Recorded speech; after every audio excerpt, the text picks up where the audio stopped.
Lorsque j'ai découvert la lutherie, j'avais 16 ans. J'étais au lycée à côté d'un atelier renommé et un pote devait y déposer une guitare. Je suis rentré et je suis tombé amoureux de l'odeur du bois et des mecs qui fabriquaient les objets de mes rêves.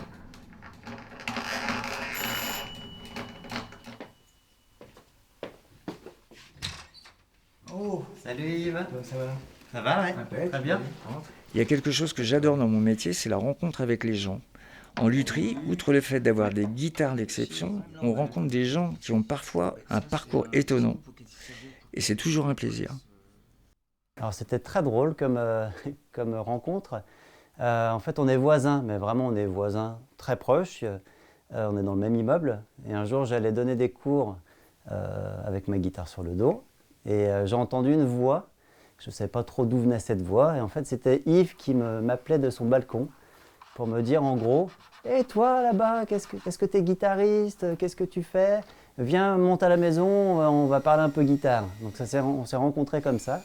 Et quand je suis monté, j'ai rencontré le personnage qui est très attachant, très sympa et évidemment très compétent dans son domaine de la lutherie. Alors c'est sûr que c'est un passionné. Je pense que la première fois que je suis venu chez lui, il a dû me parler pendant une demi-heure d'une essence de bois.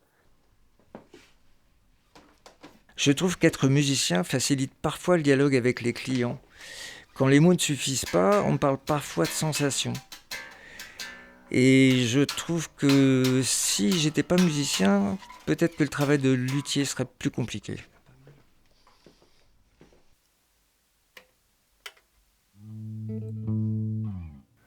Il m'a fallu 25 ans avant de devenir luthier. Pendant des années, j'ai dû jongler entre ma vie professionnelle et mes enfants. C'était compliqué par moments. La passion a fait que j'ai jamais perdu confiance et que je savais que j'y parviendrais.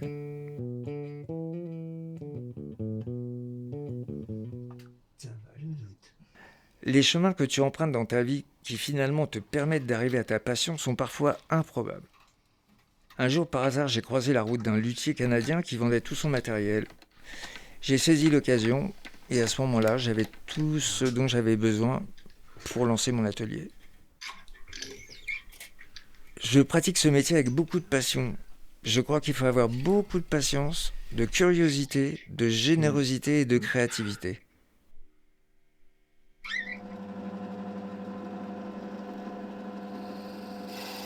Et si des jeunes décident de se lancer dans cette voie, et s'ils peuvent bénéficier d'une formation, qu'ils en profitent.